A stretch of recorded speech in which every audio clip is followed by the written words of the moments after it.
एक सेकेंड, कोई इशू नहीं है, अभी जो मैंने बढ़ाया है उसका कॉन्सेप्ट इतना में. So with the example of some elements from group 1 and some from group 2, the sequence or the pattern that I wanted to highlight, I hope आप लोगों को समझ आ गया है कि जितने भी elements group 1 में हैं as S1 with the number of shells they have with them as prefix, और second group वाले जितने भी elements हैं वो सारे S2 के साथ हैं. इस चीज को आपको एग्जामिनर एक्सपेक्ट करता है कि आपको याद हो, ठीक है. Not for group 1 and group 2 but in fact for all the groups in the periodic table they expect you to remember this. और उसको अब मैं समराइज करके एक लिस्ट बना दूंगा, उसको आपने याद रखना है.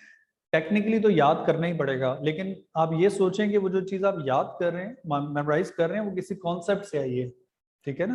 तो ये सारी चीज मैंने एक्सप्लेन इसलिए की है कि आपको याद तो करें, लेकिन you don't feel uncomfortable about the fact, और उसको आप कभी भी बैठ के खुद सोच सकें कि किस तरह से ये बना है सारा. So this is something now you should add with your notes. ये इसकी साइड हेडिंग बना सकते हैं हम, नंबर और group and valence subshell. Group number and valence subshell.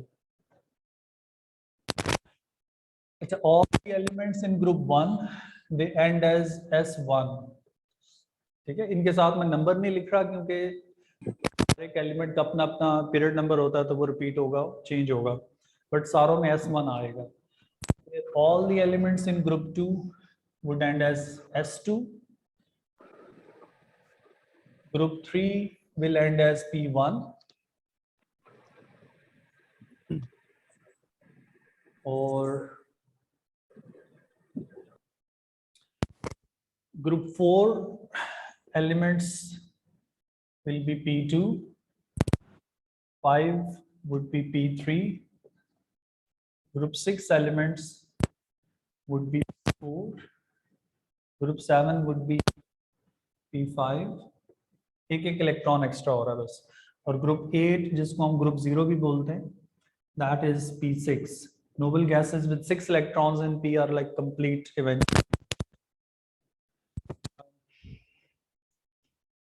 So याद रखना पड़ेगा. इन बहुत से MCQs हैं जो आपको इस बेसिस पे सॉल्व आप करते हैं. तो उसकी एक एग्जांपल दे के मैं आपको इस चीज को रीइंफोर्स कर देता हूँ.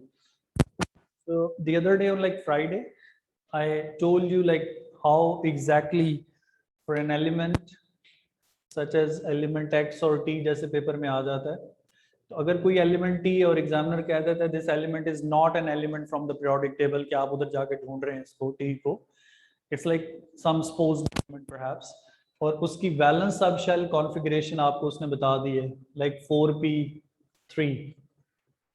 तो valence subshell configuration alone you can tell so many things about it. In fact आप उसका ग्रुप नंबर बता सकते हैं, उसका पीरियड नंबर बता सकते हैं, और उसका ब्लॉक भी बता सकते हैं. ये मैंने फ्राइडे की क्लास में भी बताया था आप लोगों को. तो अब इसका एलिमेंट T की इनर शेल कॉन्फ़िगरेशन मुझे नहीं पता, बट वैलेंस सबशेल मुझे पता चल गया. तो इससे मैं बता सकता हूँ कि ये कौन से पीरियड में है. पीरियड बताएं पहले, which period is this element in. इधर से नहीं पता चलेगा.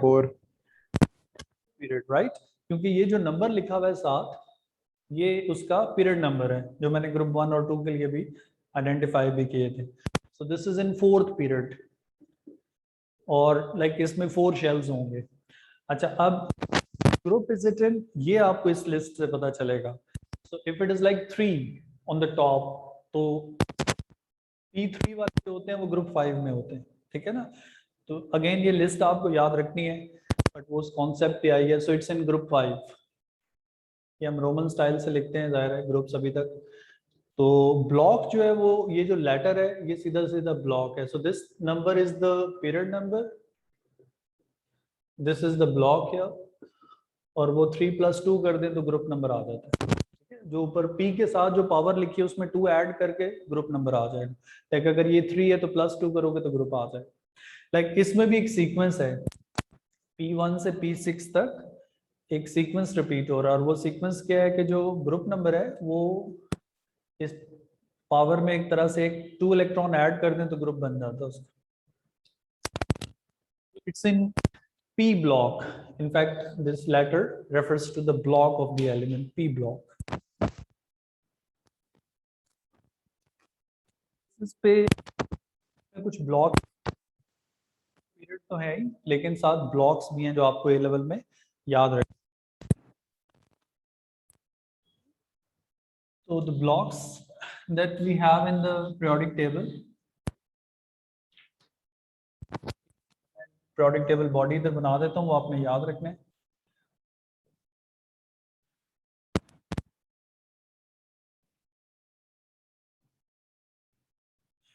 So in the periodic table, group 1 and 2 makes up S block.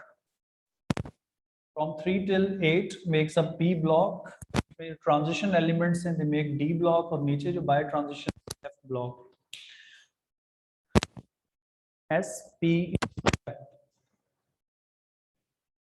like these are the blocks of the periodic.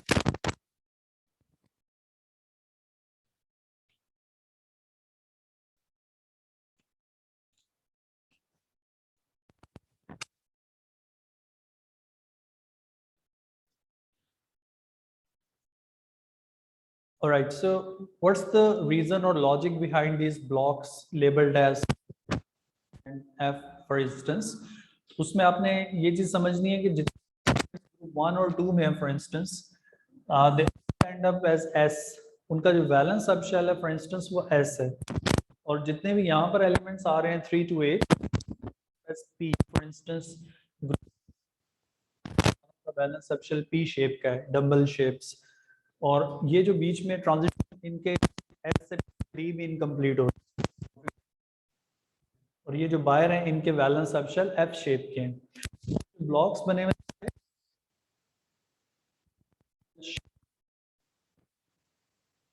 तो ये आपको ब्लॉक्स का याद रखना है, क्योंकि एग्जामिनर से पूछ लेता है राइट अवे कि क्लोरीन बिलोंग्स, 4 ऑप्शन दिए हैं A B C D S, तो chlorine for example belongs to P block. ठीक है, तो this was something that was still left in this electronic configuration. में कोई क्वेश्चन है तो आप लोग पूछ लें. थोड़ा सा समराइज कर देता हूँ कॉन्फ़िगरेशन का टॉपिक, ताकि आप लोगों को पता हो कि आपने रिटेन उसमें से क्या करना है. You should know the definition for shell or quantum number, like n से indicate करते हैं. The largest, the smallest sub shell is like first shell n1, फिर 2 3 theoretically आगे चलता रहता है. Shells have subshells in them, and there are like 4 subshells. Remember S, P, D, F. S spherical shape, D, P shape dumbbell shape होते हैं, PX, PY, PZ, और D और F की शेप्स एएस के सिलेबस में नहीं है, D की ए2 में सिर्फ, एफ की नहीं है. फिर आपको you should know the electron capacity. S gets 2 electrons, P sub shell gets 6 electron, D gets 10, F gets 14 electrons in it, right. फिर आपको एस और पी की शेप स्केच करनी भी आनी चाहिए on the axis. Configuration rules कि किस तरह से हम इलेक्ट्रॉनिक कॉन्फ़िगरेशन लिखते हैं, सारी इलेक्ट्रॉन्स पहले कहाँ जाते हैं, फिर exceptions. Like 4s is filled before 3d, and still we shift 1 electron from 4s to 3d if it makes 3d 5 or 10, क्योंकि जो 3d 5 और 10 है वो half filled और filled है, which are more stable configuration, right? ये सारा हमने पढ़ा. उसके बाद जो मैंने एंड पे आपको 1-2 चीजें बताई, इलेक्ट्रॉन इन बॉक्सेस बताए. एक बॉक्स में 2 इलेक्ट्रॉन्स आएंगे, and if you got more orbitals available तो इलेक्ट्रॉन्स पेयरिंग नहीं करते. 3d 5 का मतलब है कि आपने 5 बॉक्सेस बना के एक इलेक्ट्रॉन सब में लगाना है, पेयरिंग नहीं करेंगे. तो unless you have lot of electrons, you do not pair up, you put 1 electron in each box. और उसके बाद फिर जो बैलेंस सब शेल से ये सारी इंफॉर्मेशन मिलती है, ये किसी चीज पे बेस करती है. फिर ब्लॉक्स, ये सब चीजें जो आपको इस टॉपिक में रिवाइज करनी है, रिटेन करनी है. जब आप कोई टॉपिक पढ़ते हैं घर पे, तो उसके पढ़ने के बाद हर दफा ये नहीं है कि आप नोट्स बैठ के रिवाइज करें या पेपर करें. आप जब कभी रैंडमली कोई वॉक कर रहे हैं इवनिंग में या कुछ तरह से उस टाइम, तो आप कहेंगे केमिस्ट्री कोई नहीं रिवाइज करता, लेकिन that is the best revision. जब आपकी कोई फेवरेट डिश आ जाए सामने, उधर आप सोचो कि एसपीडी है के सामने, ये मैं आपको सीरियसली बता रहा हूँ, इसको बोलते हैं एसोसिएटिव मेमोरी। बिरयानी से बड़ी चीज क्या होगी? अच्छा बिरयानी से चलो, नहीं तो नैंडोज की चिकन के साथ कर लो, जो मेरी फेवरेट है मैं वही बताऊँ। एसोसिएटिव मेमोरी होती है, कुछ चीजें होती है, जैसे कभी मैं अगर कार कीज भूलता हूँ तो मैं उसको अपने वॉलेट के ऊपर रख देता हूँ। वॉलेट भी भूलूं अगर तो फिर तो अल्लाह ही हाफिज है। तो करना चाहिए जब आपकी पढ़ाई में कोई चीज़ आप भूलते हैं बार बार, तो उसको किसी चीज़ से एसोसिएट कर लो, तो एग्जाम में वो नहीं याद आएगी तो उसके साथ वाले याद आके वो याद। मैंने खुद नहीं बनाई थ्योरी, साइकोलॉजिस्ट ने बनाई नहीं। अच्छा अब ऑर्गेनाइजेशन का एनर्जी का ना वो स्टार्ट कर लेते हैं। कोई क्वेश्चन है बेटा, जिन लोगों ने टॉपिक वो लोग तो पूछे। ये वाला क्या मतलब?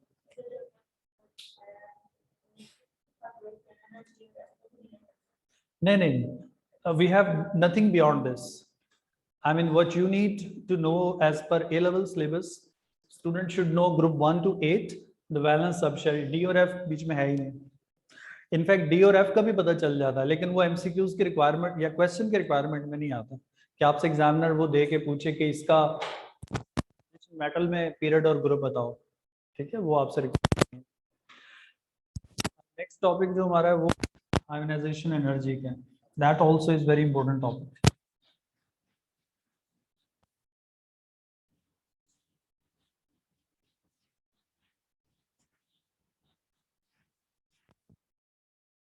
तो ये जो रिकॉर्डिंग्स मैं कर रहा हूँ ना, असल में मुझे कोई वीडियो रिकॉर्ड, ये जो वीडियो वीडियो एडिटर्स होते हैं, तो मैं ढूंढ रहा हूँ कोई अच्छा सा मिल जाए मुझे। तो ये इस तरह की जो बातें मैं बीच में करता हूँ वो काट दे, बिरयानी वाली। क्योंकि ये फिर मैं कहीं भेज नहीं सकता,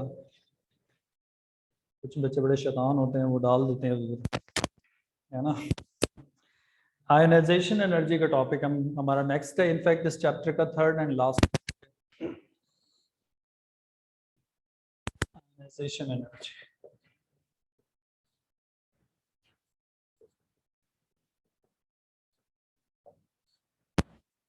और आई डॉट ई, इसके लिए हम यूज करते हैं और ऊपर ये थीटा का साइन लगाते हैं, ये इस, और आप पेपर में लिख सकते हैं।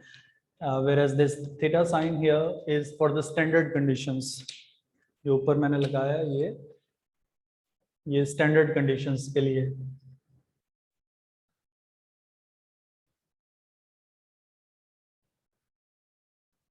So we treat it as standard ionization energy, in fact the whole thing, but लिखते खाली ionization energy है typically। और जो स्टैंडर्ड कंडीशंस है इसमें, उसमें टेम्परेचर 298 केल्विन और जो प्रेशर है वो 180 ml। You need to know this also, like what conditions are considered standard for ionization, for instance। अच्छा अब तो एक्सप्लेन करूंगा कौन सा डेफिनेशन का जो है उसको आपने समझना है, and then I will write it, right. तो पहले आप लोग समझें फिर मैं लिख दूंगा इसको। इजी है, आसान है, लेकिन एक दफा अगर नहीं समझ आए तो फिर वो मैंने देखा स्टूडेंट उसके लिए कंफ्यूज ही रहते हैं। Ionization, ions of something, right, ions बना रहे हैं, और आयंस भी आपने कौन से बनाने हैं? पॉजिटिव आयंस सिर्फ, ठीक है, नेगेटिव नहीं। आपसा नहीं, इस क्लास में नहीं है आपसा।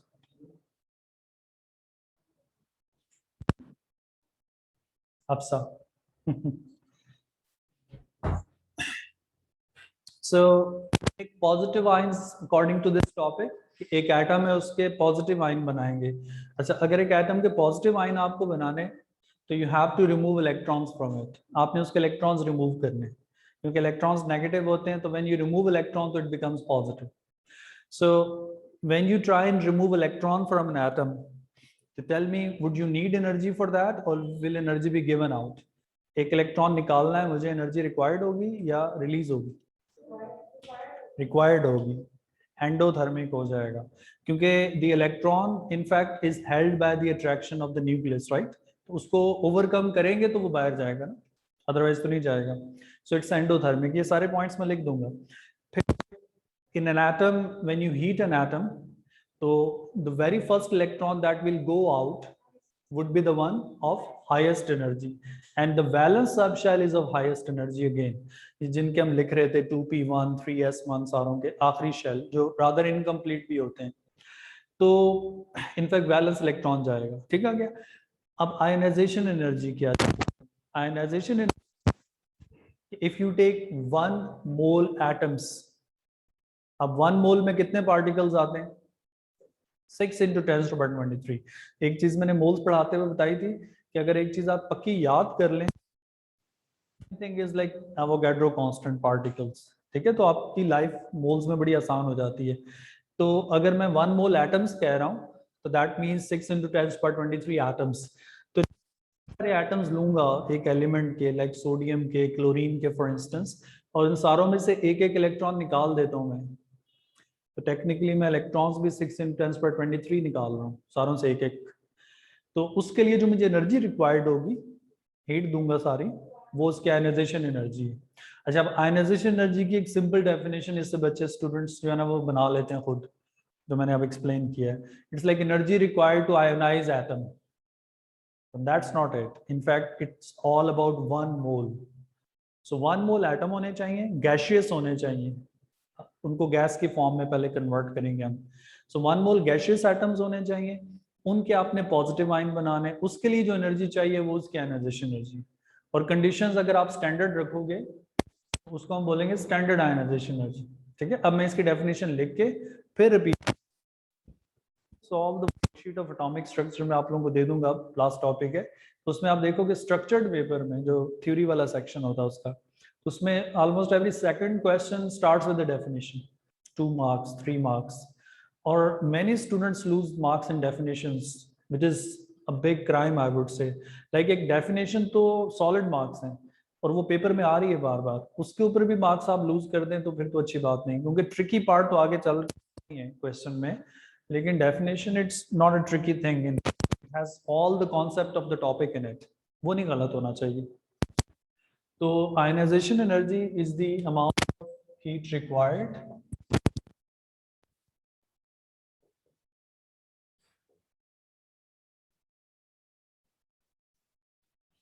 to produce heat required to produce 1 mole gaseous unipositive ions from 1 mole gaseous atoms of an element under standard conditions.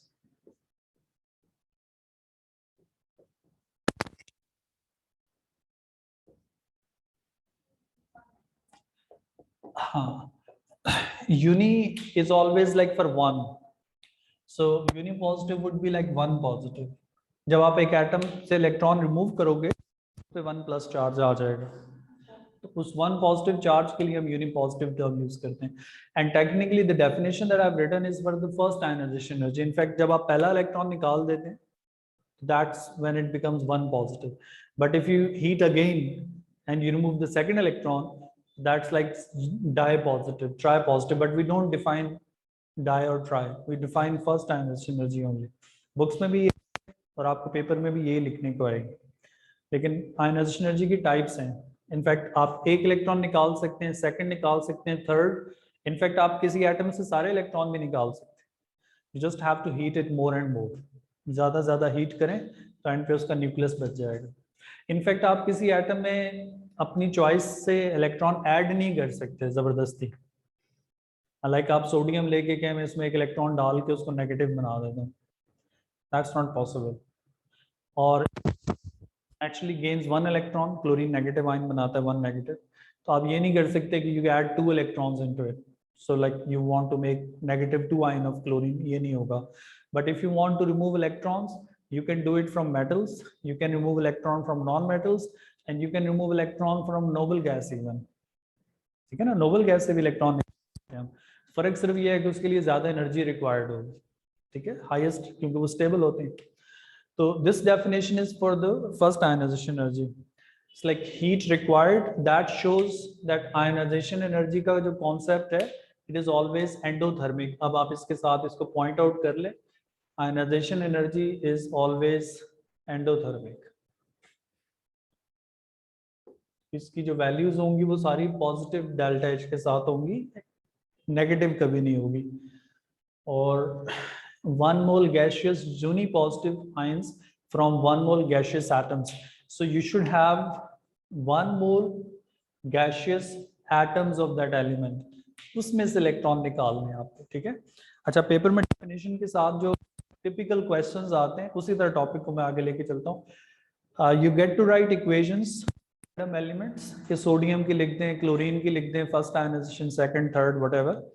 और एमसीक्यूज में you get maybe 4 equations and you have to pick which is correct equation for sodium's first ionization or second. तो अगर आपको लिखनी आती है तो ही आप पिक कर सकते हैं. So let's try 1 or 2 as an example. अगर मैं सोडियम की फर्स्ट आयनाइजेशन एनर्जी की इक्वेशन लिखता हूँ, I mean we read it as first ionization energy और सोडियम. ठीक है. तो उसकी जो रिक्वायरमेंट्स हैं उसके साथ में इसकी इक्वेशन कंस्ट्रक्ट कर.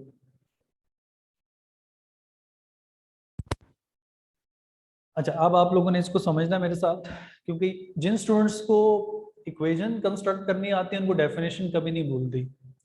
जो बच्चे डेफिनेशन को एक तरह से क्रैम करते हैं, रट्टा लगाते हैं, और तो वो हमेशा इधर फॉल्ट करते हैं. ठीक है ना. तो आप डेफिनेशन भी कॉन्सेप्ट है सारा, नो डाउट, लेकिन डेफिनेशन आ गई तो आप कोई भी इक्वेशन खुद बना सकते हैं. जब इक्वेशन बना सकते हैं तो ये कभी नहीं भूलेगी. अब जब मैं सोडियम की फर्स्ट आयनाइजेशन एनर्जी की इक्वेशन बनाऊंगा तो how many moles of sodium should I have, कितने मोल्स लेने हैं मुझे? 1. और उसकी स्टेट क्या होगी? गैस होना चाहिए. ठीक है. That's part of definition. 1 mole gaseous atom होना चाहिए. So if I right that, I would write Na gas. 1 इधर है, 1 मोल उसका जो प्रीफिक्स नंबर है. अच्छा, अब मैं इसको हीट करूंगा, हीट एरो पे लिखे ना लिखे, इट्स अंडरस्टूड एंडोथर्मिक है, तो इसमें से यूनी पॉजिटिव बनना चाहिए, 1 positive, right. So it would simply turn into Na positive gas, और साथ इसके एक इलेक्ट्रॉन आ जाए. मतलब जो इलेक्ट्रॉन उसमें से निकाला आपने वो प्रोडक्ट में आपको दिखाना पड़ेगा. ठीक है. इधर नहीं दिखाएंगे तो एरो पे 1 माइनस इलेक्ट्रॉन लिखेंगे, एक इलेक्ट्रॉन निकाल रहे हैं. So this is like the equation for the first ionization energy of sodium, right? I repeat, you have to have 1 mole of that element in the gaseous state. So writing state symbol is a must here. ठीक है ना. पता चले कि ये sodium gas था, because sodium तो solid है, रूम टेम्परेचर पे मेटल है, but what is the requirement? You need to have a gas of it. अच्छा, अब सोडियम, ये मत कॉपी करें, सोडियम सॉलिड से जब मैं हीट करूंगा तो पहले लिक्विड बनेगा, लिक्विड को हीट करूंगा तो फिर गैस बनेगा. ये सारा प्रोसेस इसमें काउंट नहीं होगा. ठीक है. ये मेल्टिंग है, सॉलिड से लिक्विड, और लिक्विड से गैस बॉइलिंग है. मेल्टिंग भी एंडोथर्मिक होता है, बॉइलिंग भी एंडोथर्मिक होता है. अब वो एक्सक्लूडेड है, वो आपने पहले से करके, और उसके बाद जब गैसियस सोडियम बन जाएगा, इससे जब आप एक इलेक्ट्रॉन निकालोगे तो ये फेज सिर्फ आयनाइजेशन में काउंट होगा. पहले करके तो फिर इलेक्ट्रॉन निकालो, that alone is the ionization energy. ठीक है. I mean we do not start from here, we rather start from gas alone. तो ये important है. एक एग्जांपल बस और लिख लें, फिर मैं इसको खत्म करता हूँ. कोई क्वेश्चन होगा तो आप लोग पूछ में, बेटा जो बैठे हैं प्लीज, एक एग्जांपल हम लिख लेंगे. I mean it's very difficult for student initially to understand कि ionization जो है वो नॉन मेटल्स की भी होती है. like नेगेटिव जो बनाते हैं एलिमेंट्स, उनको भी हम पॉजिटिव कर सकते हैं इलेक्ट्रॉन निकाल के. तो if you were supposed to write first ionization energy equation for chlorine, chlorine की फर्स्ट आयनाइजेशन एनर्जी की इक्वेशन हम बना रहे हैं. अच्छा, अब अगेन आप लोग अगर मेरे साथ रिकॉल करेंगे तो आपको मिस्टेक नहीं होगी. Moles of chlorine do I need? State gas, and it has to be what? Molecule atom और आयन किस स्टेट में होना चाहिए उसको? Atom I need one more gaseous what? Atom, ion or Atom. molecule? I need one more gaseous atom of it. So that's part of definition again, right? So if I complete requirement, what I would be writing is Cl, gas, and that's it. I won't write 2 with it. Cl2 लिखूंगा तो वो तो molecule बन जाएगा, मुझे atom चाहिए. This is the atom of chlorine. ठीक है, और इसको मैं हीट करूंगा, इसका आउटर शेल का इलेक्ट्रॉन भी निकाल देंगे हम. That would end up as positive ion and electron. So if you if you have not seen chlorine as a positive before, that is because chlorine खुद पॉजिटिव आयन नहीं बनाता, negative बनाता है. हम उसके साथ जबरदस्ती इलेक्ट्रॉन निकालते हैं. ठीक है, आगे टॉपिक में. लेकिन ionization energy is all about making positive ions of the elements, never a negative ion. ठीक हो गया. अच्छा, क्लोरीन का एटम होना चाहिए. सर अगर हम यूं लिख के आते हैं पेपर में Cl2 हाफ कर दें, तेज होते हैं ना मैथ में, तो half Cl2 is actually one atom of chlorine, but this is not correct. You did not take initially atom, you took half molecule. तो definition says atom होना चाहिए. ठीक, इसके अंदर कोवलेंट बॉन्ड है, अभी उसमें कोई बॉन्ड नहीं है. क्यों हम एटम लेते हैं? क्योंकि वो फ्री होता है. जितनी हीट आप करोगे उसके इलेक्ट्रॉन को निकालने में यूज होगी, कोई अपने बॉन्ड ब्रेक करने में यूज नहीं होगी. ठीक है, तो एटम होना चाहिए. Although mathematically these two are same, but chemistry के लिए ये और ये फर्क है, बहुत फर्क है. एक मॉलिक्यूल, एक एटम. इसको यहाँ रोक देता हूँ, कोई क्वेश्चन है तो ऑनलाइन वाले भी पूछ लें. यहीं से कल हम इसको स्टार्ट, मैं उसको पोस्ट कर दूंगा आज.